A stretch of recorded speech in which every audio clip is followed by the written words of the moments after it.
So Cameron Sutton is now a Steelers cornerback who he spent the first 6 seasons of his career with.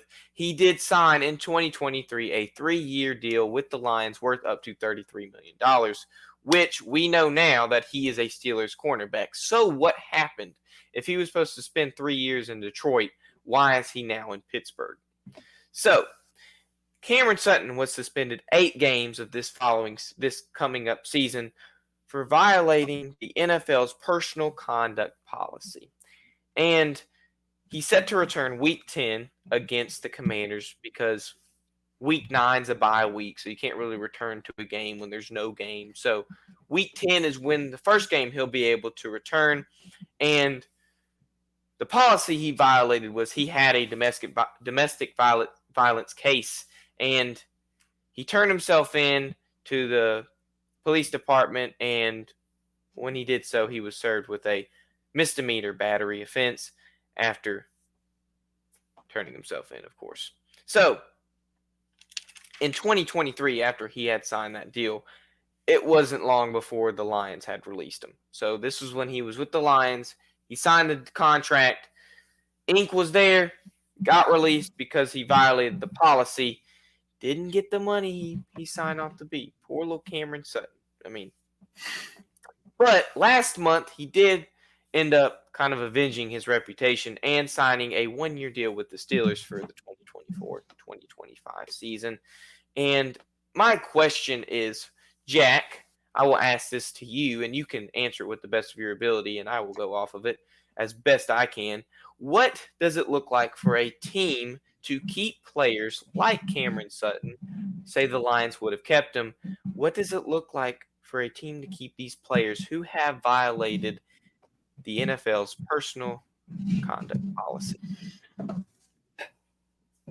Well, in this specific circumstance, it's probably for the best that the Lions cut bait. I mean, they were able to trade for Carlton Davis this past offseason. They drafted 2 corners in this year's draft.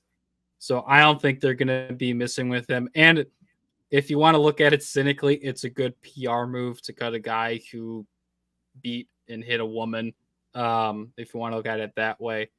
But I don't know what it is with the Steelers and wanting to keep a guys around who like to make trouble or aren't the most focused guys in the world. Because you had Antonio Brown with all his nonsense before he finally got traded and then cut by the Raiders. And then you had, oh gosh, who else was there? There's Le'Veon Bell and his stuff that was going on, a whole bunch of weird stuff. Then you had Ben Roethlisberger. I think potentially he raped a woman. Like, oh, wow. The Steelers just seem to be the place for criminals at this point. So it's not that much of a hit to their reputation because people already think like, oh, this is where the football degenerates go to play when no one else wants to give them a contract. So it's unfortunately not surprising.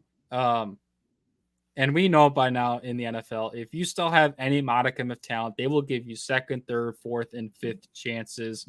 So unfortunately, it's not very surprising at this point, and it sucks to see because there are guys, Deshaun Watson, who should not be playing football. But hey, let's give him the largest guaranteed contract in NFL history. Why don't we? Well, obviously those situations are different.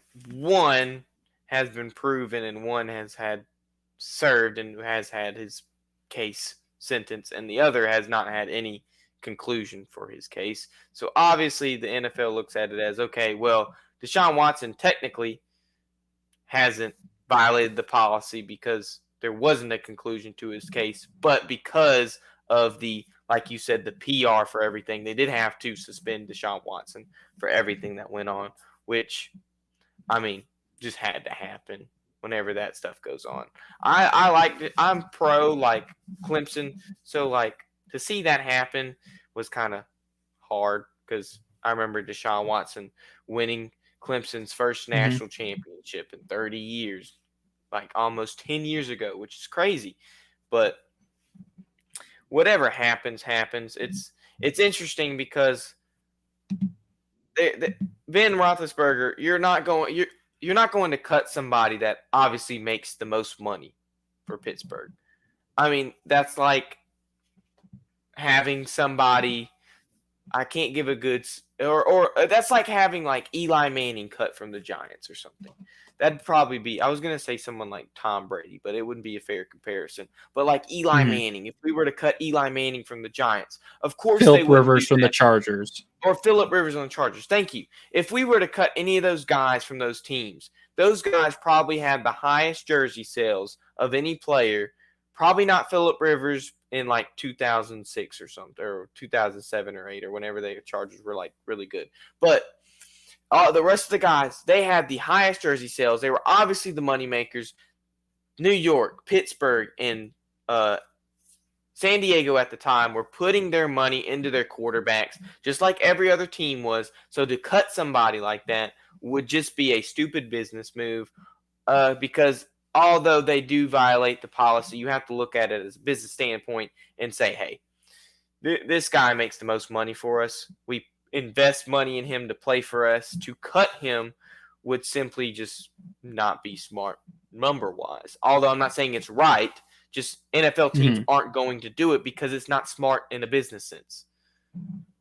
Oh yeah, That's no, all I I'm not saying like that it would ever happen, or that it makes like a ton of sense from that perspective.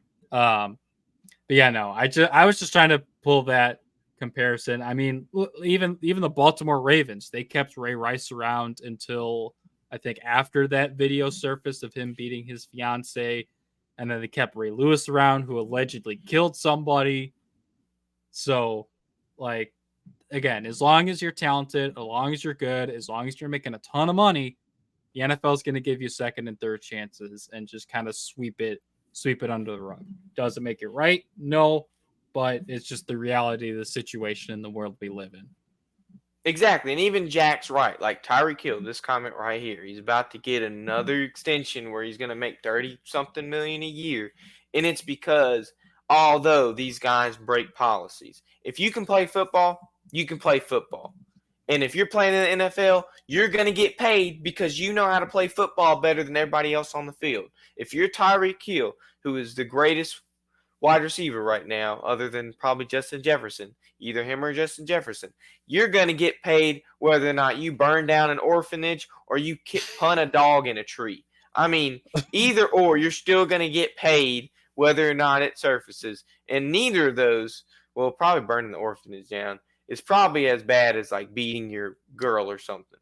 That is just, that has a bad taste in my mouth when I see stuff like that. I mean, it's just like disrespectful, and I hate to see people do it, and I hate to see like